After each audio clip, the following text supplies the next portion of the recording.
untuk menyerang pasukan Hindia Belanda. Perang Diponegoro atau Perang Jawa dikenal sebagai perang yang menelan korban paling banyak dalam sejarah Indonesia. Hindia Belanda banyak mengirimkan jenderal, kolonel, dan mayor ke Pulau Jawa.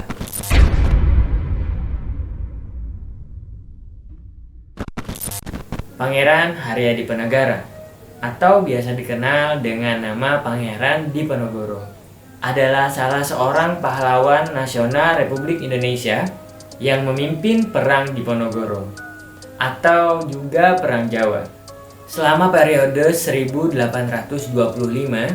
hingga 1830 melawan pemerintahan Hindia Belanda.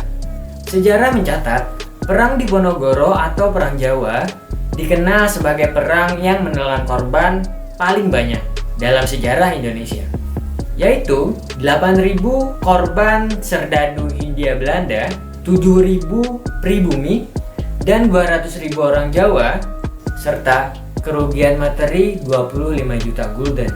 Diponegoro lahir di Yogyakarta pada tanggal 11 November 1785 dari ibu bernama Raden Ajeng Mangkarawati dari Pacitan dan ayahnya bernama Gusti Raden Mas Suraja yang di kemudian hari naik tahta dan bergelar menjadi Hamengkubuwono III. Nah, ketika dewasa, Pangeran Diponegoro menolak keinginan sang ayah untuk menjadi raja. Ia sendiri beralasan bahwa posisi ibunya yang bukan sebagai istri permaisuri membuat Pangeran Diponegoro merasa tidak layak untuk menduduki posisi tersebut. Nah, di sini diceritakan Pangeran Diponegoro dikenal sebagai pribadi yang cerdas, banyak membaca, dan beliau juga sangat ahli di dalam hukum Islam Jawa. Pangeran Diponegoro juga sangat tertarik dalam masalah keagamaan ketimbang masalah pemerintahan keraton. Dan beliau juga memiliki pribadi yang suka membaur dengan rakyat. Dan sang pangeran ini juga memilih untuk tinggal di desa orang tuanya yaitu Tegalrejo, berdekatan dengan tempat tinggal eyang buyut putrinya, yakni Gusti Kanjeng Ratu Tegalrejo. Nah, beliau itu adalah permaisuri dari Sultan Hamengkubuwono I. Pangeran Diponegoro lebih memilih untuk tinggal di sana ketimbang tinggal di keraton. Pangeran Diponegoro mulai menaruh perhatian untuk masalah pemerintahan ketika beliau ditunjuk sebagai salah satu anggota perwakilan untuk mendampingi Sultan Hamengkubuwono V yang saat itu baru berusia 3 tahun. Karena baru berusia 3 tahun, pemerintahan keraton sehari-hari dikendalikan oleh Patih Danureja dan Residen Belanda. Nah, di sini Pangeran Diponegoro tidak menyetujui cara perwalian seperti itu, sehingga Pangeran Diponegoro lantas protes. Strategi perang sang pangeran. Pasukan perang Diponegoro dibagi menjadi beberapa batalion yang diberi nama berbeda-beda, seperti Turkiya, Arkia, dan lain sebagainya. Setiap batalion-batalion tersebut dibekali dengan senjata api dan peluru-peluru yang sengaja dibuat di hutan. Pangeran Diponegoro bersama para panglimanya menerapkan strategi perang gerilya yang selalu berpindah-pindah. Markasnya di Selarong seringkali dikosongkan ketika pasukan Belanda menyerang markas tersebut. Sang pangeran bersama pasukannya baru kembali ke Selarong setelah pasukan Belanda pergi meninggalkan Selarong. Pusat pertahanan pasukan Diponegoro kemudian dipindahkan dari Selarang ke Daksa. Sang pangeran juga dinobatkan sebagai kepala negara. Kemudian bergelar Sultan Amirul Mukminin Sayyidin Khalifatullah Tanah Jawa, dengan pusat negara berada di Pleret yang memiliki pertahanan sangat kuat. Sistem pertahanan daerah Pleret dipercayakan penanganannya kepada yang bernama Kerta Pangalasan. Kuatnya pertahanan di Pleret dibuktikan dengan gagalnya serangan besar-besaran dari pasukan Hindia Belanda pada tanggal 9 Juni 1826. Setelah penyerangan tersebut, sang pangeran lantas menggantikan posisi Kerta Pangalasan dengan Alibasa Prawiradirja dan Prawira Kusuma, yang pada saat itu mereka berdua masih berusia 16 tahun. Dan setelah itu, masih di bulan dan tahun yang sama, pasukan Hindia Belanda menyerang markas Diponegoro di Daksa. Tetapi, markas tersebut telah dikosongkan oleh pasukan Diponegoro. Ketika pasukan Hindia Belanda kembali dari Daksa menuju ke Yogyakarta, pasukan Diponegoro menyergap dan membinasakan seluruh pasukan Hindia Belanda. Dan kemudian pasukan Diponegoro lantas langsung menghilang dari Daksa. Pada Oktober 1826, pasukan Diponegoro menyerang kembali pasukan Hindia Belanda di Gawo. Dan di situ pasukan Diponegoro mendapatkan kemenangan. Namun Pangeran Diponegoro terluka. Dan di situ beliau terpaksa harus ditandu ke lereng Gunung Merapi. Pada 17 November 1826, sang pangeran bertolak ke Pengasih, yaitu sebelah barat dari kota Yogyakarta, untuk menyerang pasukan Hindia Belanda. Di lokasi ini, sang pangeran mendirikan keraton di Sambirata sebagai pusat negara baru. Pasukan Belanda sempat menyerang Sambirata, tetapi Pangeran Diponegoro berhasil meloloskan diri. Kala itu perang sempat berhenti akibat gencatan senjata pada tanggal 10 Oktober 1826. Namun, perundingan gencatan senjata tersebut tidak menemui kesepakatan apapun. Berkat dukungan serta simpatik rakyat, pasukan Pangeran Diponegoro dapat dengan mudah memindahkan markas-markasnya dan dengan mudah pula mendapat pasokan logistik. Selain itu, pasukan Diponegoro dikenal sangat cepat dan lincah berkat semangat perang fisabilillah.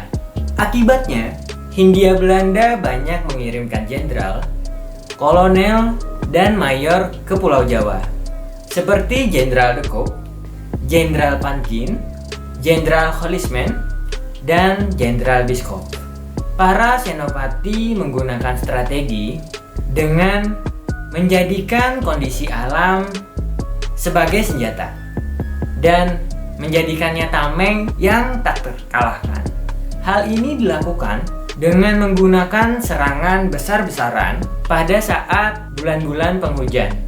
Hujan tropis yang deras tersebut seringkali membuat gerak dari pasukan Hindia Belanda terlambat, sehingga para gubernur Hindia Belanda akan melakukan berbagai usaha untuk melakukan gencatan senjata dan berunding. Ancaman lainnya datang dari penyakit malaria, disentri, dan sebagainya, yang menjadi musuh tak tampak bagi pasukan Hindia Belanda yang seringkali melemahkan kondisi fisik dan bahkan merenggut nyawa pasukan. Ketika gencatan senjata terjadi, Belanda lantas memanfaatkan situasi dengan mengkonsolidasikan pasukannya dan menyebarkan mata-mata serta provokator di desa-desa, kemudian menghasut. Dan itu memecah belah dan bahkan menekan anggota keluarga para pangeran dan pemimpin perjuangan rakyat yang berjuang di bawah komando Pangeran Diponegoro. Namun, pejuang pribumi tersebut tidak gentar dan tetap berjuang melawan Belanda. Berbagai cara licik juga terus dilakukan oleh Hindia Belanda untuk menangkap Pangeran Diponegoro. Bahkan sayembara pun dipergunakan dengan mengeluarkan maklumat pada 21 September 1829 yang bunyinya bahwa siapapun yang menangkap Pangeran Diponegoro akan diberi hadiah sebesar 50.000 gulden beserta tanah serta penghormatan tinggi. Nah, diceritakan perlawanan Pangeran Diponegoro semakin melemah sejak akhir tahun 1828. Setelah Kiai Maja, salah satu panglima dari pasukan Diponegoro, ditangkap pada 12 Oktober 1828. Menyusul kemudian Sentot Prawirodirjo dan pasukannya pada 16 Oktober 1828 karena kesulitan biaya dan tertangkapnya istri sang pangeran, yaitu Raden Ajeng Ratnaningsih dan putranya pada 14 Oktober 1829. Puncak melemahnya perlawanan pasukan Pangeran Diponegoro lantas membuat Pangeran Diponegoro menyerahkan diri dengan syarat sisa anggota laskarnya dilepaskan. Setelah ditangkap di Magelang, Pangeran Diponegoro diasingkan ke gedung Kresidenan Semarang di Ungaran. Lalu beliau dibawa ke Batavia pada 5 April 1830 dengan menggunakan kapal Pollux. Pangeran Diponegoro tiba di Batavia pada 11 April 1830 dan ditawan di salah satu tempat yang bernama Stadhuis atau yang saat ini dikenal sebagai Gedung Museum Fathahillah. Selanjutnya, pada 30 April 1830, Pangeran Diponegoro diasingkan ke Manado bersama istri keenamnya, bersama Tumenggung Dipasena dan istrinya, serta para pengikut lainnya seperti Mertaleksana, Banteng Wereng, dan Nyai Sotaruna. Mereka tiba di Manado pada 3 Mei 1830 dan kemudian ditawan di Benteng Amsterdam. Pada tahun 1834, Diponegoro dipindahkan ke Makassar hingga wafatnya di Benteng Rotterdam pada tanggal 8 Januari 1855. 7 hari kemudian, anak dan istri Pangeran Diponegoro memutuskan untuk tetap tinggal di Makassar. Menurut Peter Carey, sejarawan yang menulis tentang Diponegoro, Gubernur Jenderal A.J. Dwimar Pantwich mengeluarkan perintah rahasia bahwa keluarga Diponegoro tetap diberlakukan sebagai orang dalam pengasingan dan hanya diperbolehkan berada di Makassar. Mereka mendapatkan tunjangan 6.000 gulden yang dibayarkan melalui Keraton Yogyakarta atas penghormatan terhadap jasa-jasa Diponegoro melawan penjajahan Hindia Belanda. Kota-kota besar di Indonesia banyak memiliki nama Jalan Pangeran Diponegoro. Selain itu, ada beberapa patung yang dibuat sebagai penghargaan, seperti patung Diponegoro di Undip Leburan, patung Diponegoro di Kodam 4 Diponegoro, dan di pintu masuk Undip Tembalang.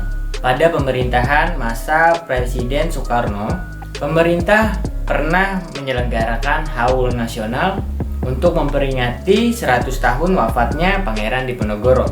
Sedangkan pengakuan sebagai pahlawan nasional diperoleh oleh Pangeran Diponegoro pada tanggal 6 November 1973. Penghargaan tertinggi justru diberikan oleh dunia.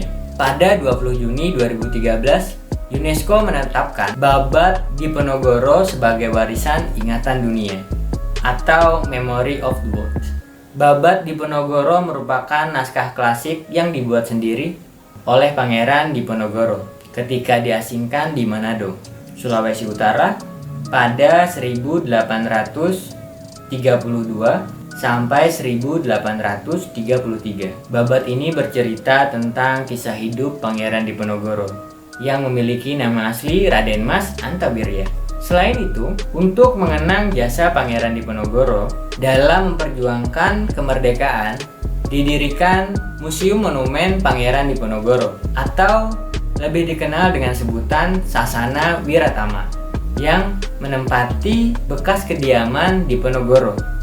Oke guys, nah itu tadi adalah cerita singkat dari perjuangan Pangeran Diponegoro yang merupakan salah seorang pahlawan pemberani yang dimiliki oleh Indonesia. See you next video.